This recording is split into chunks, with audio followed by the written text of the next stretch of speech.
Hi, I'm Eleanor. Welcome to the fourth episode in my hopefully 6-episode series of showing me reading or having read 6 different contemporary poetry books. The fourth one is called 1919 by Ewing. It was mentioned in one of my comment boxes by a subscriber called Faye. So thank you, Faye. What I want to start with is really a question. Do you believe in the revolutionary potential of art? Do you believe that art can change the world? And furthermore, do you believe that poetry can change the world?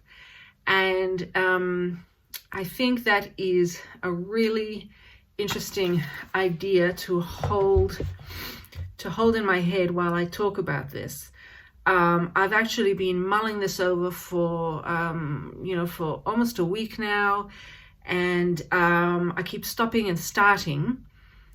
So this won't really be a vlog. It'll really be a discussion of the book after having read it, with some references to the stages of my reading. To start with, this is a non-fiction book of poetry, and I'll discuss that and what exactly that means or might mean in a moment. But first, I just want to quickly explain that this book discusses mainly the race riot in Chicago, the Chicago race riot in July of 1919, following the killing of a young boy who was swimming in Lake Michigan and found himself drifting into a beach that was segregated to be for white-skinned people only. And the white people on the beach were hurling stones towards any black people who came near them. And whether a stone killed him or whether he drowned because of being too scared to swim to the beach is still undecided today.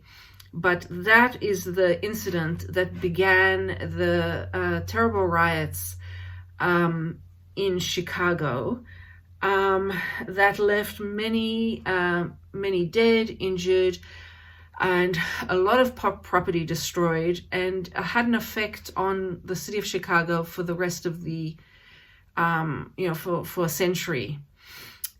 There were gangs of young white men who called their groups athletic clubs, but they were really killing teams of killers who would round up black people and stone them to death, torture them, basically lynch them. And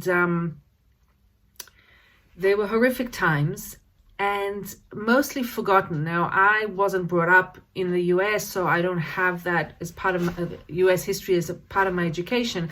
But Ewing does point out in the prose pieces within this book that most American people aren't aware of what happened in 1919, and she really only became aware of it properly by accident when she was doing some other research, and she came across this report that came out in 1922 titled Chicago, a Study on Race Relations and a Race Riot. The governor, after the riot, appointed 6 white men, 6 black men to look into what happened and see if we, if they can learn, if the city of Chicago can learn from what happened. And unfortunately, almost nobody read the report and nothing was learned, nothing happened. And of course, history repeated itself, which goes without saying. I think it seems to me that Eve L. Ewing's main goal in writing this book of poetry is to encourage the reader to finish the book and then continue to to learn and to actually look up this 1922 report, which is freely available on the internet for anyone who wants to read it. So that's the background, and it is all explained. It is all explained in the prose pieces within the book. So the book is divided into 3 parts, and they are titled Before, What Happened, and After. So there's a narrative. There's a narrative thrust to the book. The introduction is titled "This Book is a Story," which of course really sets it apart from the 3 previous contemporary poetry books that I've been talking about. And then not only are there prose explanations before each part, but also in italics above each poem there's an explanation of sorts, and there are many detailed photographs that are it's really quite something to see the photographs alongside the poems and the explanatory prose. I've had a really hard time talking about this because I feel like the stakes are really high with this book. This is actually a book of poems that is a matter of life or death. The stakes are very high. They were very high in 1919. They're still high today in reality. And in discussing it, I feel that the stakes are very high because I don't want to get any facts wrong, and I don't want to do any disservice to the book or the poet, because there are ramifications in the real world that I don't feel as much with the other books that I've read. Just quickly to point out, I keep picking it up, but my goodness, the artwork again is astonishing. I'll link to the artist. So that boy who was killed, his name was Eugene Williams, and this it's a very evocative work of art on the cover. And the book itself is a bit larger than the normal poetry book, which I really appreciate because of the detail in the photos. So I had I really wasn't sure how to go about discussing this book. And, as I usually do, I went for a long walk, and I was listening to a podcast that I just discovered recently called Talk Easy. And I happened to be listening to an interview that they were replaying with Ocean Vuong. And Ocean Vuong was talking about how the autobiographical details in his previous book of prose is really not fully a memoir. He said that he felt that he wanted to aim towards a memoir proper, so that the stakes would be higher, which would allow him to get to that emotional state where he can then write what he wants to write in the way he wants to write it. He's a very emotional writer. But at the same time, he felt he could do that without necessarily having all of the exact details. I was thinking about the idea of having high stakes in a work of poetry and what that means. It makes not only writing different, but it also makes the reading experience different. There's a certain respect and awe and acknowledgement, I feel, as a white person reading this book, for example. I just don't want to get it wrong. Then Ocean Vuong said something else which was interesting, which he said that, his book, he felt, still had the same thesis. And that's a really interesting word in connection to poetry that I had only come across once before. And that, that might just be because I'm relatively new to to contemporary poetry and discussing it. But I remember that Nicole Seeley described one of the lines in one of her poems as a thesis question. And the idea of having a poetry book with a thesis both makes sense and doesn't. And I realize that as I'm talking about this now, I realize that perhaps we're talking about something that's happening in the poetry world, possibly, or has been happening in the last few years, which is that there, with the more and more confronting difficult issues that are brought to light in the societies we live in at the moment, especially with race relations, also homophobia, for example, or, let's say misogyny. We have poets who it's no longer good enough for them, and they don't feel that they want to write poetry in the same way that it was written previously. So it might be that they have a thesis that is so exact that they cannot afford metaphor, they cannot afford ambiguity, and so they bring an absolute 100% clarity to their work. Of course, if that's possible in poetry, I'm not sure. Then there's also the idea of inherited forms of poetry, and the question of how open poetry readers are at the moment to poetry that doesn't follow previous acceptable/accepted forms. So you might pick up a book of poetry that doesn't have the prosody that you might expect, and reviewers sometimes don't know what to do with that. I think Ewing in this book is playing in an interesting way with a lot of different ways to get her message across, to explore her thesis. And I think it's an exciting book for that reason.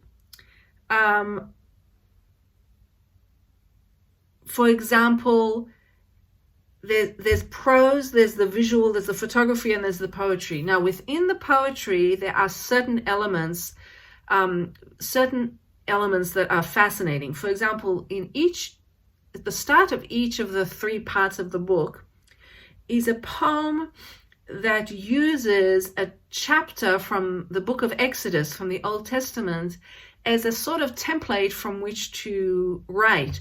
So the first, it's Exodus 1, these are the chapters, Exodus 1, Exodus 5, and Exodus 10 that she uses. So for Exodus 1, just as chapter 1 in the Old Testament has lists of names, genealogies, so does she. Now these are the names of the people of Adeline which came into Mississippi. Margaret, Prince, Julia, Cora, and their people were fruitful and increased abundantly and multiplied. She's using the well-known story of the Exodus, the idea of, originally in the Old Testament, the children of Israel who left slavery looking for freedom, and she's using that as a way to discuss the great migration of the Black people of the South to the North, and specifically the approximately 50,000 Black people who made their way with much hardship and sacrifice from the South, mostly I believe from Mississippi, to Chicago. And that's the background. Apart from that, she has several different forms, some which really this book could be used not only as an educational method of introducing race relations and in 1919, but also a method of introducing different forms of poetry to students. So, for example, you might have, she has a poem that it's an abecedarian poem. So each line starts with a letter, the next letter of the alphabet, A, B, C, D, E, to all the way to Z. And she also has a kind of, she makes up her own forms. They might look like this. There's one poem where she basically says, there's no poem that I can write about this, what happened. There are other poems that come in this form. And so there's a certain excitement in each poem, and she does use another biblical method of repetition with slight differences, with repetition with slight variation. And certain poems do sound like a religious chants or prayers to my ear, in any case. And here's one that is a poem that is, it's like an erasure poem, but it's also like a redacted page from the police. In the latter third of the book, Ewing brings in poems about occurrences following 1919. So she talks about the heat wave of 1995, which was called at the time survival by zip code, because the black people really had nowhere to shelter and died in terrible circumstances. She has another poem, I saw Emmett Till this week at the grocery store, which is about the 1955 abduction of a 14-year-old boy who was tortured and lynched. There is a poem about there's a poem which is dedicated to Gwendolyn Brooks, about the Chicago riots in 1968 following the assassination of Martin Luther King. So there's a great deal in here. I have learned a lot simply by reading this. I have also been led away from the book to learn more. While I've used the technique of close reading to read the first 3 books that I've discussed, with this book, I'm really, it's not close reading. It's almost the opposite of close reading. It's delving into the book and then almost like a trampoline, bouncing back to confront myself as a white person, and then to go out and look into it more, and to really think long and hard about what happened, why it happened, what's happening now, and my place in it. I feel like this would be an excellent book actually to teach in high school, possibly the younger years of high school. Not that I really know anything about education. Now, the idea of nonfiction poetry is something that I have come across before, and I've sort of struggled with it because I didn't quite understand, well, how can poetry in any case be, at first I thought, how can poetry be fiction at all? Because it's always the truth of what the poet feels, which is a very naive view, which I've outgrown. But then I found out about an Australian poetry journal called Riot, and it's a non-fiction poetry journal, which means that the poems in it are generally about facts, so historical, geographical, mathematical, scientific, biographical facts. And the poet who started and still runs the journal Riot is Jessica Wilkinson. And I saw that back in 2012, I did a bit of research, and I found that she, together with Ali Zadeh, put together a real poetic manifesto for themselves. I found this on the website of the Sydney Review of Books, and I'll just read the first paragraph of it. For too long has poetry been disregarded as a valid vehicle for the exploration of real-world experience. Too often has poetry been filed in a too hard basket and deemed irrelevant and inaccessible. This declaration calls for an end to the mistreatment and marginalization of poetic language, an end to the segregation of poetry from and by the authoritative discourse of prose. We summon forth the potential of poetry to expand our conceptions and perceptions of the real. Then they continue to list about 30 lines. I'll give you some examples. The real poetic celebrates the power of the poetic form to realize and enact factual content. The real poetic travels through gaps in the historical imaginary, which is interesting. Ewing, in one of her interviews, if I remember correctly, did remark that she considers herself an Afrofuturist, which I had to look up, and it's very interesting. I won't get into it, but there's no question that even when a writer wants to remain truly in the realm of fact, the imagination always has some role to play. It's, I think, a part of our human nature. Not to say that the imagination brings in things that are not true and are not facts. I don't want you to misinterpret me. What I believe it means is that it's inevitable that facts at some point are best expressed with some use of the imagination, which I think is what Ocean Vuong was trying to say in his interview. And so I found that I find this all very very stimulating to think about. I like the idea that poetry can be a lot of different things, sometimes all at once, sometimes completely separately. And I love the way poetry always changes as the world changes, and also remains the same as the world, fortunately or unfortunately in this regard, remains the same. This book also goes a way to explain to me really well what I've been wondering about or thinking about. Like, there are many young, socially active poets, very passionate poets coming out of Chicago, and they always reference the city, and I find that so fascinating.